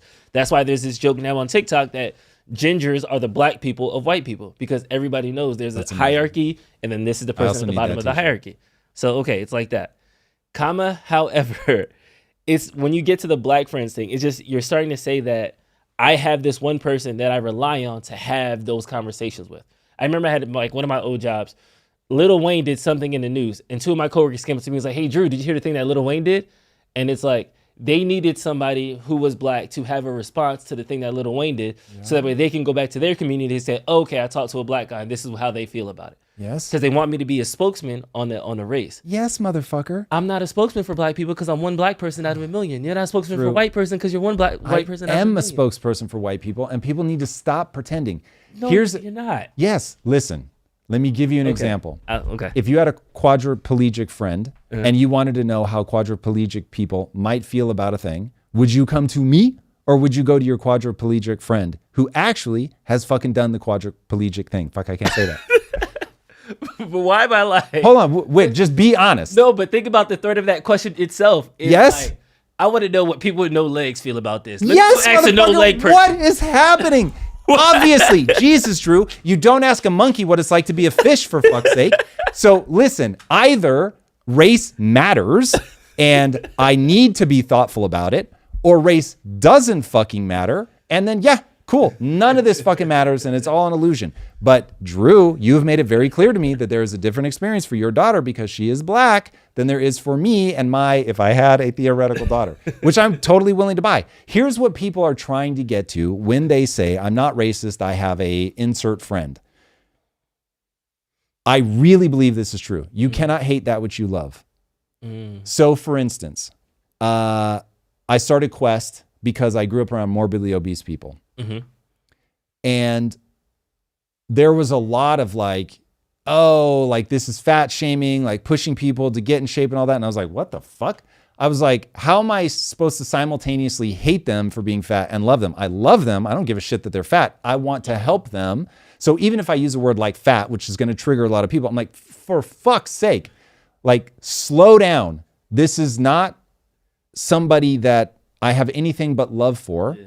And so I'm trying to help in the best way that I know how. And so when somebody says, I can't be racist because I have a black friend, they're saying, but hold on, my internal map of this person is that I love them. So I cannot reconcile when somebody tells me that I'm racist, which I read as I don't have love for this thing. And then you get into a collision. Now, if what people are really trying to say is you treat them differently or you think of them differently, oh, okay, then let's map that. But as somebody who's been to Mexican birthday parties, Mexicans really do be different like that. And I'm just gonna tell you right now, like culture is a real fucking thing. And so of course I'm going to map somebody differently if they are from a different culture than I'm from. So this, I don't know when all of this stuff spiraled into like this negative read on this stuff. We're all different and that's wonderful. I would want people to come to me like if I were in Africa and people were like, oh my God, I want to know what it's like to be a white person. Let me touch your hair, whatever. I'd be like, yeah, okay, cool. Because I have experienced a thing they have not experienced. If I had been to space, I would expect them to ask me questions about what it's like to go to space. And so all of that to me, this is frame of reference and people have been taught that this is coming from a negative place because there really are assholes who are fucking negative and evil and have mismapped things so horribly that they do just automatically hate somebody because of the way that they look or whatever. And I'm like, all of that is fucking dumb because it doesn't map to what's real. Real. Cause and effect. Cause and effect. Ever since your deep dive, I don't real, truth, all those words trigger me. Rightly so. Okay, rightly let's like land this plane. I love talking about racial conversations. It's awesome. All it does is just incite people. Hey. Can we agree? I don't think race is real. I think race is a construct. Is that? Can you say what you mean by that? I've never quite understood. That race is a social construct? Meaning that when I map a Vietnamese person, that's all fake. They obviously are Vietnamese. That's an ethnicity. That's different than a race. What are the races? Sheesh. Okay. Let's go. This is going to be crazy. Man. Okay. What are the races in America? I think that social construct established this thing of race. It started out for the blowback of, you did the research of the Haitian Revolution, right? Yep. The reason why the Haitian Revolution was successful was because there were rich blacks, there were slave blacks, there were poor whites, there were rich whites. Those groups started to intermingle, and then you would have like a rich black who would mess with a poor white, and then that their son will be a slave, and they'll try to bring him out of slavery. There was a lot of social mobility between those classes. Because that social mobility was between those classes, people who had the resources to support the revolution were able to back the revolution. There was more slaves. It was able to kind of overthrow the arrangement of society at that time. Enter in America, who's going to say, okay, hold my beer. I like that, but instead of it being intermingled at the lower class, we're just going to only lower class this class of people. Now, a lot of times people say, well, that's not true. Irish people were slaves when they came to America. Technically, they were indentured servants, which is like one notch above slavery. They at least got like free housing and they had like 9 to 5 hours, where slaves was like, you gotta do what we gotta do. So they were like the assistant managers of the slaves. So that way they were one step above the class, which is different, again, to Haiti, which was all intermingled and mixed and stuff like that. As more people started coming into America, Jews used to be persecuted by white people. Italians used to be persecuted. Jews used to be persecuted by white people. Baby. Italians used to be persecuted by white people. Like there was all these different ethnicities within the white race. Yeah. Somehow, I'm gonna blame the Civil War, but somewhere in America, a light switch, and then it just became we're all white versus black. It became kind of like a culture. So now when we have all these other people that are coming in, these other ethnicities, they kind of oftentimes group up into this identity. And that's why I keep saying race isn't a skin color thing. It's more a cultural thing now, because there's people in Florida right now who are Cuban who live a white lifestyle. They want Marco Rubio. Ted Cruz's real name is Rafael. Ted Cruz is like, he's not some like white dude from Texas. He's a Spanish person who immigrated into white culture and then he blended in. So there are certain people who see the benefit of going to that class of people, and they let go of their ethnicities, they let go of everything they tied to, and they just buy into this culture. I am now this person. I hate these people that these people hate. I rock with these people that these people. I work with we pray together, we church together, we do all these things. Mm-hmm. So when I say race is a social construct, that's what I mean. It's that there's... Can I try saying it a different way and see if I'm actually understanding you? Copy. Values are more important than skin color for grouping. Values, yes, but values is more virtuous. I will say it's more like people are choosing to it. So it's not like... Yeah, but you choose based on we see the world the same. And I like you because you're Christian. It's not like, but it's not like all the Christians get together. It's I want to there's a benefit to doing this, so I'm going to assimilate. I don't feel like I'm getting closer. Yeah. All right. That's why I'm like, values is a weird word. Yeah. One day I'm going to understand what you mean by race as a construct, but we are going to move on, Drew, because we are limited in time with these beloved people. While Drew pulls up our next thing, boys and girls, I will say that on Monday, we have a deep dive coming out. Ooh, I need your help because I want to know if you guys want to see, Lisa is in the feed. I love that woman. You just don't even know. We have a deep dive coming up, which, Drew's going to show you a clip from. If you want to see me do more of these, you're going to need to watch this one. Now, if you watch it and it sucks, then I'll stop doing these. But they take an ungodly amount of time, so they have to perform. Otherwise, so I think this one fucking bangs. I feel so good about this. Lisa, who's in the feed, so I'll let her speak for herself. She thinks this is trash. So we've got to find out. One of us is right. All right, Drew, play him the clip. And by the way, actually, wait. The idea behind a deep dive is that I take a single topic and I fucking go way deep and build a case for something. So in this one, I build a case for what I call the problem with experts, that experts are trying to control you. That when there is a crisis, experts do not just try to solve the problem. They try to use the crisis as a way to garner more power. And this is why Douglas Murray says Joe Rogan needs to bring on more experts. All right, here we go. Obsessed with control will enslave anything, including other humans. This impulse is so useful and grotesque, it must be checked or tyranny reigns, despite the fact that the founders of our country made freedom of speech the very first enumerated right in the Constitution to specifically protect us against the tyranny of experts who think they know better. Over the last few decades, people have come out of the woodwork calling for censorship. Freedom of speech is the check on tyranny, and yet former Senator John Kerry captured the sentiment of many in the expert class at the 2024 World Economic Forum when he described freedom of speech as a buzzsaw that acted as a major block to combating disinformation. Our First Amendment stands as a major block to the ability to be able to just hammer it out of existence. No matter how helpful an expert hopes to be, the second you let them gain control by warning against things like corrupting news or misinformation, you free them from having to prove their ideas work, and you end up with tyranny. When Mao required every region in China to plant the same crops at the same time despite different climates, was it misinformation to argue that different crops grow better in different places? It was treated as such, and millions starved to death. There it is. There it is. All right, little teaser there. I gave it without context on purpose. It's a good one. My favorite one is the examples you use. I didn't want to give those out though. You didn't want any of the good ones? None of the juices out. All right. We'll see. That drops on Monday at 6 a.m., guys. Make sure you check it out. Let me know what you think. Very curious to see if this is going to be a format that we stick with. What is something you took away when you did this video? Because you did I was surprised because Tom hates these deep dive guys. I've been trying to pull teeth since I started here to get him to do these. This is true. This one is 35 minutes. So you were writing, like, and it's single space, like on a Word doc. Like page you were writing. So what was something that you took away from it that you learned about experts that maybe didn't make the cut for the video, or just something that kind of you didn't think it was going to be like, oh, this is interesting. I didn't even know that.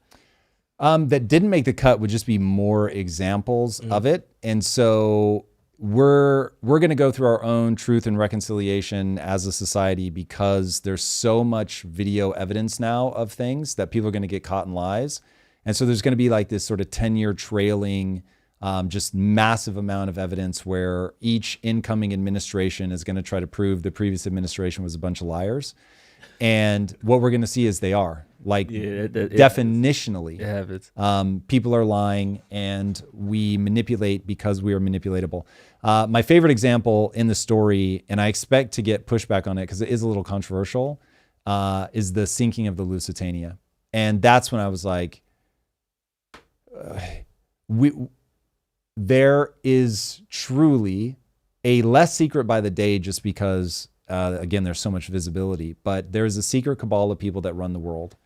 And this, obviously, my thinking started at COVID, but then it really, like, I got radicalized by learning about the Fed.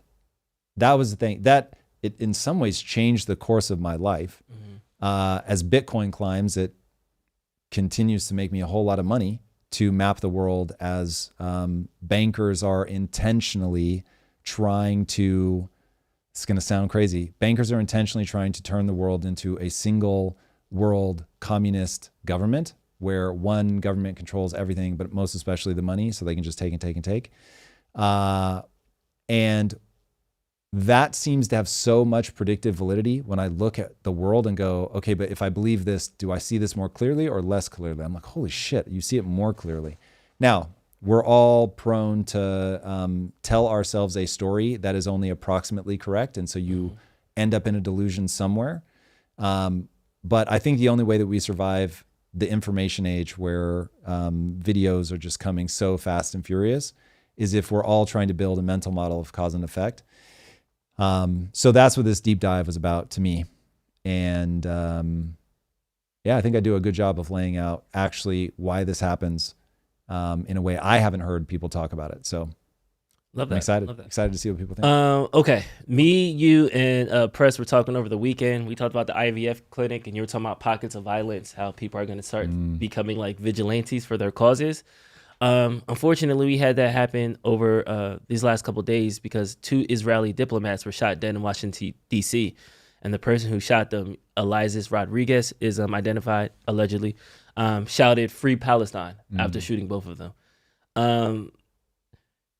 I know we, can debate about genocide and we go back and forth about South Africa, things like that, but there is coming a point, we've seen it with Luigi Mangione, with the United Healthcare CEO, that it seems like people are tired of the institutions solving their problems, that they're going to take this into their own hands. Do you see this growing? Because to me, I was like, oh, that's not what happened. Like, he didn't really yell it, but the fact that he yelled it and then killed 2 people like that, you couldn't have think that you helped citizens of Palestine by doing that. Like, where do you think this is coming from? Well, I do think that they think that they're helping citizens of Palestine. Now, how much of this ends up being mental illness, that is a very different question. The guy, I'm forgetting his name now, but the guy that lit himself on fire, that feels like mental illness to me. So some of this may be that, these are people that are otherwise emotionally unstable. if somebody were to say, look, I'm going to go be a freedom fighter in Palestine, that I would get. It's like, okay, I'm going to go try to help protect these people. I really believe in this cause and I'm going to do something about it. People that take a more political approach and, try to do something, say what you want about AOC, but, she tries to make her voice heard through the political process, through the media, that I get. Going and shooting 2 random ass people because they work for the Israeli embassy and throwing away your entire life for it, probably there's some amount of mental illness mixed into that. But yeah, it is, I think, a symptom of what's happening right now in society. People are being radicalized by the media, which is to get clicks, you put out a really strong message. To get attention, to cut through the noise, you're going to say things the most crazy way. So the mainstream media was name checking Hassan Piker on this one. And when you hear some of his clips, man, it is pretty crazy. Like he goes way, way, way out of pocket, saying anti-Semitic stuff. So I think ultimately everybody's responsible for their own actions and you should be able to rise above this. So I say that person did a thing that they shouldn't have done. I am certainly not looking to create excuses for clamping down on freedom of speech. So yeah, unless somebody's calling for the direct harm of a person or group, I'm good. So I haven't looked closely enough at Hassan Piker to know if I really think he crosses the line. I've seen things that I think are pretty crazy, but nothing where I'd be like, you got to lock him up. So I think this is tragic. I think we're living through a tragic moment. I don't think that there's any way to have tragedy at zero. But I do think that people are taking this out in a super weird way in terms of killing random people, because I would assume in his mind he believed, because I'm not even sure if they're both Jewish. One of them certainly grew up in America. So anyway, but even if they are, literally, just because they work there, that's where the motive came from. So that seems a little crazy to me. All right, we got a couple super chats. Let's go. Super chat. And I lost the window. There it is. I'm a little rusty, guys. Also, guys, say congratulations to me. I'm officially the father of a high schooler. That is crazy, but congratulations. I'm not okay. But that's why I was going on Wednesday, which I told you I was going to. I came back yesterday, and Tom was like, "Oh, how was the graduation? How's the daughter?" And then I watched the live, and you were like, "Yeah, I didn't even know Drew was going to be gone today." Like I didn't. Like we be talking about this. Tom, I feel like you have goldfish memory sometimes. Well, that is also true. In fairness, I'll never deny that. But on that one, that Lisa was stepping in. Yeah. Oh yeah. I definitely didn't know that. But that's wonderful, man. I am terrified and excited for you. They certainly don't stay still. So you seem very present and aware of the fact that she is going to be a young woman way sooner than anyone would like, and you're doing the right things by my estimation to be there for her and to be a good dad. So I appreciate that. As somebody who knows and cares about you, I love to see it. Oh, thanks, sir. For sure. All right, Brutus Lugo. Tom is doing this. I said Tom. Trump is doing this because white people. It got nothing to do with resources. How do you secure resources by accusing them of ignoring a genocide? This is about the South African president. Well, I mean, I do think that America cares about events that they could benefit from. Q, war on terror, weapons of mass destruction.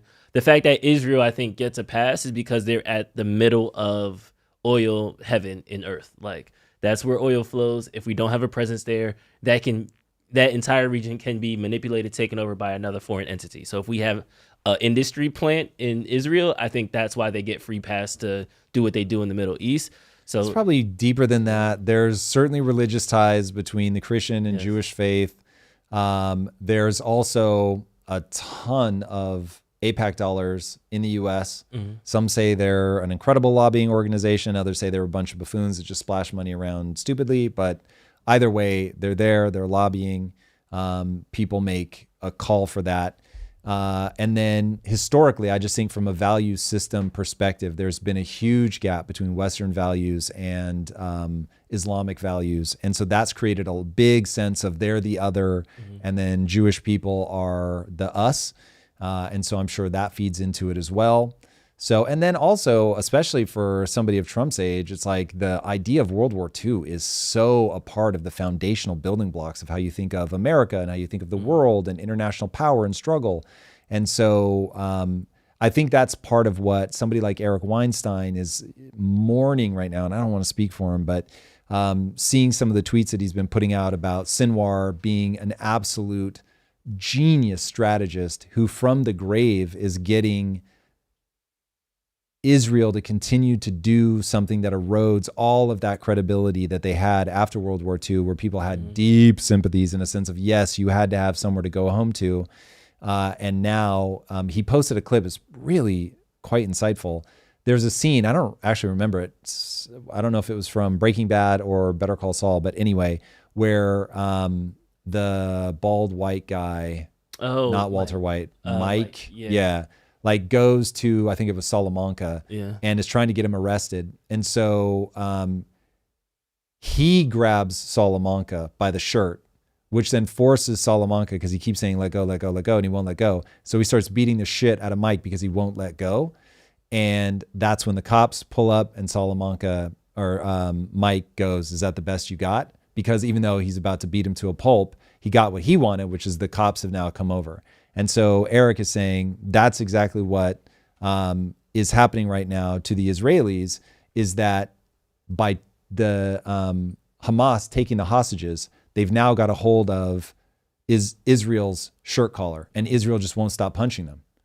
And so he's saying, how are they falling for this? Yeah. And like, just because they're holding your shirt doesn't mean that continuing to punch them is the right answer. And he was like, Sinwar is just, he's winning. The asymmetrical warfare of the entire world is turning on what's happening here, and fucking let go of the shirt. Now, Eric says he's speaking directly with Israelis, trying to help them see what he considers to be a pretty obvious thing. So I don't know, that Eric to me always finds like a more truthful, nuanced way to see things. He's probably got something there, but we'll see. We'll see how it plays out. Timothy Riley said, love the deep dives. The tight 90s are great, but the lives are gold. When they hit right, it's the greatest content I get on YouTube because I feel connected and immersed rather than in audience. Man, I feel the same. So Timothy, secretly behind the scenes, here's what I've told the team. The only content that we do that has a future in a world with AI are the lives. I think we're all going to get hit with a tsunami of AI generated content. And the only thing that's going to make people feel the thing that they want to feel is to be a part of a community, not an audience, to be engaged, to be able to clap back, to be able to tell me how stupid I am.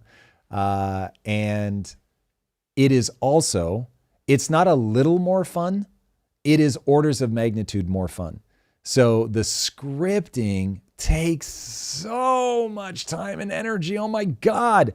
And I have to, I write. I want you to know it's good though. Like, I don't want you to think it's just, it's in the, like you frame your arguments very well. It's the best of Tom, because I feel like when you have your ideas all lined up and you every argument is like, oh, okay, I get what you're saying.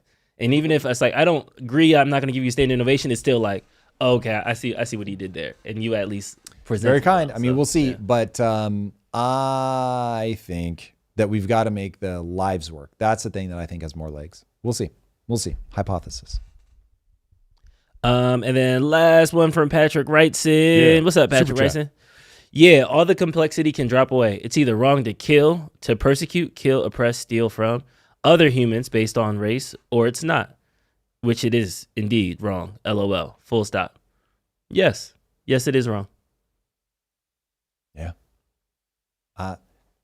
But now let me say, it's still going to happen. It's still going to happen. When you step back on a long enough timeline, it is still going to happen. The human mind has architecture to it. We process data in shockingly predictable ways. And given that one of the ways that we process data is, I would like your shit now, and you are other, and I just need visual cues are the best. So if I have a visual cue that I can group you immediately, so thank you for wearing a uniform. Sorry. If I have ideological differences, that helps tremendously. And if I have an ideological difference that you wear on your skin, then wow, now I'm really in business. So if anybody's watching The Last of Us, where you've got the scars, where it's like, well, thank you for marking your face with the difference and for wearing different clothes and all that, then it just becomes so easy to be like us other. Kill, kill, kill. It's crazy. It is crazy. Now, somebody in there was saying that nobody knows anything, that we should read history. I will choose to believe they mean that about the chat, Drew, because I read me some history. Yeah. What he said. All right. As we wrap this up, guys, we have a interview coming up today. We're sitting down with Andrew Bustamante. He's going to be in studio, so we're excited about that. Very. I want to kind of look back at the week that just kind of released. We just had Daniel Presley on Tuesday. Your live with Lisa was spicy. There was a lot of dissension in the chat. I'm going to be honest. I debated whether I say this or not, Chad. I love you, but you got to be nicer to my wife. You got to be nicer to my wife. I like the arguments, and I'm working on my wife too, that she can't be traumatized when people are coming at her with all guns blazing. But not everybody likes to fight as much as I do. So yeah, be nice, chat. All right, but it was awesome. Drew, always sad when you're gone. But it is fun to have Lisa every now and then. Absolutely. I know I can't compete with that. I like having guest stars as well, like bringing more people. I pinged David Kim. I'm like, when are you going to be in LA? Be fun to get him on. No, he'll be really good. Yeah, oh my God. He'll be really good. Yeah. Okay, so my favorite thing that I got from the week was your interview with Daniel Presley. My favorite part about it, if you guys haven't gone to watch it, go check it out, was that he was like, we talked about taxing the rich and things like that. He was like, yeah, that's cool and all. But what really separated us was technology and the implementation of that technology. And he compared it to a race of like, if we're all running at the starting line and you start passing out technology, that's like some people, getting scooters and some people getting bicycles and some people getting cars. And it's just widening the gap of the economics that's already wide. So the people who have the resources are able to invest in technology faster, who are able to do these things. And it just kind of separates that way. And I never heard the downstreams of technology in that way. So it surprised me. It was like, oh, okay, he's not wrong.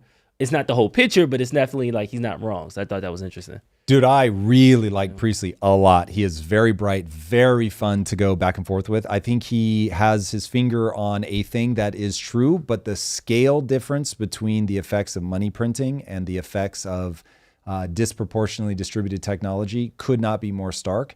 Because kids are going to grow up today, regardless of economic class, you're going to have access to AI. And the question becomes, will you take advantage of it? And if you're in a culture where you get in fist fights because one of you reads and one of you doesn't, you're not going to go anywhere. So people have to get out of the poverty mindset of I don't even want to make it about acting white, because the two people that I often talk about getting in a fist fight, one was black, one was Mexican. And so it's not, Eric, I don't know if you would agree, there's not as much of a don't act white thing in Mexican culture. It was just more like you've changed and you're making, you would never say this, but you're making me feel bad that I'm not doing that. And so that you get into this crabs in a bucket thing. And so people just have really got to understand, I've got access to the most powerful knowledge generator ever, and I can leverage that to build a business or just learn, even if I want to go work in a traditional industry. So that, you're going to run up against culture is my take. If you're running bad software on your brain, then you're not going to get ahead, because the way that you view the world is so ridiculous that you just don't do the things you should do because you've mismapped reality. And that's what I think is really going to be laid bare. That, and this is so hateful. I hate this so much. I don't want this to be true, but this really is true. Because people differ in intellect, no matter what we do, there will always be people that are lower because they won't even know how to interact with AI well. They're just going to be like, gee, Paul, I don't know what to do with this. There's going to be some of that. I hate to say it. Dumb people exist. It's very sad. And I fully am aware that I'm on a spectrum, man. And there are people that are so much smarter than me that I look dumb to them. I got it loud and clear, but it is what it is. All right. What was your favorite part of the week?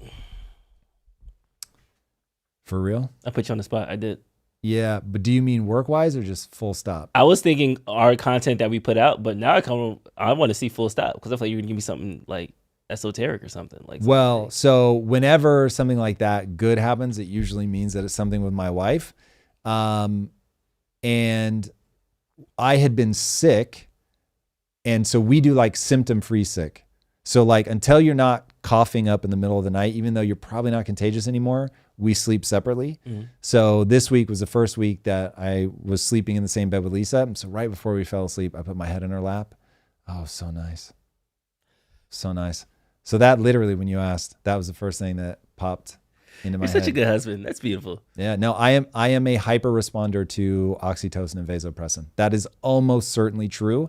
And if you peeled open my brain, you would see that I just have like 2 or 3 times the receptors for that shit. So like I bond hard, and it is lovely. I think Gary Vee said it in I forgot what interview he said, where this is gonna be the first generation where there's gonna be AI human like marriages. Yes. Do you think they're still gonna get that oxytocin, like serotonin, like dopamine? Like, are they still gonna get? And so the human aspect doesn't necessarily matter. They'll solve for it, because some of the question is going to be like, there's a sense of touch, a sense of scent, and so will you need to get those things so right? Like biohacking almost. Yeah, but they'll figure that out. And then also, just think about people who otherwise would be lonely. So maybe it doesn't impact anybody that already has a high functioning relationship, and this is just about people who would otherwise be alone. Like, so okay, they're not getting 100% of the experience because there's no pheromones and the things we don't yet fully understand about the human experience, but they get something. And that something will be transformative for some people. And I'm just not going to throw shade. I have way too much fun writing with chat to throw shade. So will I be one of the people that marry an AI? Obviously not. But I get how we end up there. Yeah. This is a perfect full circle moment. Are you ready for your surprise for chat? You said you had it and you were supposed to. Oh, yes. Oh God, it didn't download. Well, that's okay. That's okay. But you have to find a way to show my screen. Can you airdrop it to me? Nope, because that's the part we tried. And for whatever reason, it's still just spinning. It says this may take a few minutes, but that was 2 hours ago. So I think we have officially gone past. I'm looking at Eric. I need IT take support. A minute. Let me see if these will even play. Yeah, I don't know what's going on. Barry J, I don't play team ball because you don't know what team I'm on. Ooh. I don't even know what that meant. Exactly. Mic drop. Gio Gotch is saying how all his friends in Miami are successful because they weren't victims. Oh, what's happening? Oh, this is the... Hold on. Let me turn that off. And then, Eric, if we can get the camera on my screen, and I guess I'll just aim the mic at it. And then I need to kill this off. There we go. Bear with us, guys, as we do tech checks. It's going to be such a good surprise. All You're right. not going to want to go for it. It's going to be so good. Let's see. It's going to be the hugest surprise, the best surprise you've ever seen. We might be overhyping it a little here, Chief. The best live. This is the greatest. Yeah, nice. Huge. Okay, so this was Veo3. We ready? And then... Oh, glare. Yeah, glare. How much? Yeah, there it is. How much can I twist this before I break it? No, you're good. You're good. The mic is out. It The mic is out. We're good. All right, here we go.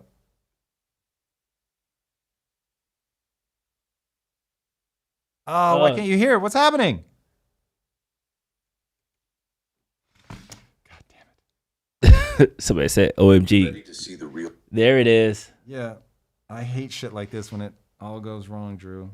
This is the kind of thing that winds me up. Okay, All right. take We're 2. good. Focus. We're back.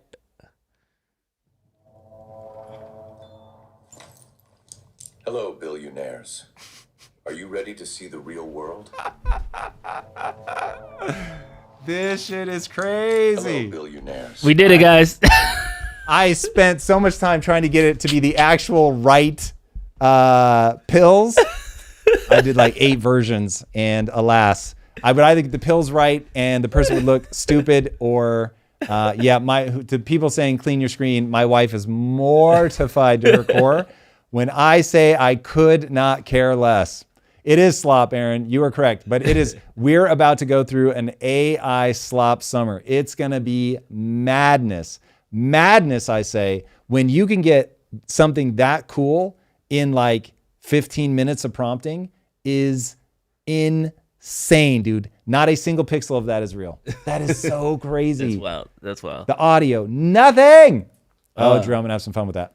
Okay. Some breaking news right at the tail end. Harvard has now sued the Trump administration.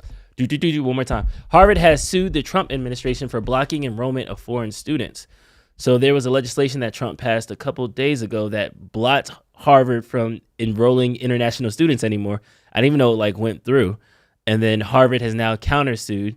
China has also jumped in and said that they'll do whatever they can to support their foreign nationals. Where's the plot here? I feel like I'm lost. Why are we going to battle with Harvard? This is all about who gets access to federal funds. And so Trump has a real ego thing. If he says we're going to do something, we're going to do it. And if you snap to it, you're good. The way that his administration gives him praise makes me so uncomfortable. If you guys talk to me the way that people talk to Trump, I would be skeeved out of my skin. They'll be like, Trump came up with a name for this himself. And I'm like, oh God, everything about that makes me could have got this done without the leadership of Trump. He was such a good leader. He told us So he said hey, we're going to get women out of men out of women's sports. And we're going to backtrack all of the woke nonsense. And they were like, no, we're not. And so now it's well, yes, you are. And so it's going to escalate until somebody breaks. And so we'll see. But we'll have to look at this. I don't even understand how to parse what statute is he using to stop them from bringing international, denying them funds I get. And I mean, to be fair, Harvard makes billions of dollars. So it is a little crazy that we, the taxpayers, are funding all that shit. That is nuts to me. And especially with this push of they want to bring meritocracy back. So it's should I be funding a school that's going to admit 90 or 0.1% of its next class? It seems a little murky in general. But I agree, man. We'll see. I agree. So there's this thing though that this all started, or this one of the origins of this is campus protests, immigrants rallying for the support of Palestine to curb the investment that America is doing in Israel. I know we talked about the whole free speech is for citizens, but if you're on a green card, if you're somebody here temporarily, you shouldn't take advantage of that like that. You should be here based off of the privilege of being here and not think that you have every right in the Constitution. That is correct. Bro, that is correct. And the more I look at immigration policies, the more I'm all these problems that you see are because people at some point let immigration go unchecked. Mm. So whether it was Native Americans letting Europeans roll up on the shore and then we're hey, I'm going to need to see some documentation, motherfucker. You got to go. Or it was Africa letting the Dutch colonies roll up on them, whether it was Palestine letting a ton of Jewish settlers become the dominant political force. It all starts with we got to import. And people will do it by birth rates, by the way. They'll just outbreed you, which sounds like a terrible fucking sentence, but is nonetheless true. Mm-hmm. And so it's people have to be willing to defend their culture. And in the West, it's become icky to say, we have a culture, motherfucker, back up. And it's we've got to say we have a culture, back the fuck up. Period. End of story. Mm-hmm. And yeah, I am hyper aware of how America became America, and it's ugly. But we're America now, baby. And I'm going to tell a good story about this. I'm not going to focus on the negative shit. We have a culture. We should defend it. People should defend their cultures. Word. But South Africa can't defend their culture. Bro, I was so fucking clear about this. There's no way. There's no way you guys are unclear about what I'm saying. Listen, South Africa, let's give it in a distilled nutshell. 2 options before you. Go kill everybody and take whatever backlash comes your way. Okay? Historically, an option many people have chosen.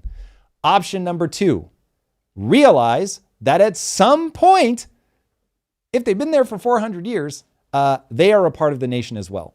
And so it just becomes a question of, do you want to get into a fight about it? Because if we normalize fighting back, well then, if it were normalized on an international stage, look at the clash between the natives of the region we know as Palestine. The small side wields weapons pretty fucking viciously. Sheesh. And so wouldn't we rather be in a position where we caught that shit at the immigration level? I don't think people are being honest about how this stuff plays out. So All right, we got to go. Last All right, words. There it is. My last words are, everybody, Monday, 6 a.m. Pacific time, we are dropping that deep dive. Take a look at it, share it with your friends, let everybody know about it. I had you guys in mind when I was writing it, really trying to add value and make a difficult problem a little bit easier to think through. I hope you guys enjoy it, and I certainly thank you for being here. And for the people that I saw giving advice on how we can really get the word out about what we're doing in the lives to get people in, I appreciate that. We're very much thinking about that. Have a wonderful holiday weekend if you're here in the US, and no matter where you are in the world, love you guys, sending love. And until next time, my friends, be legendary. Take care. Peace.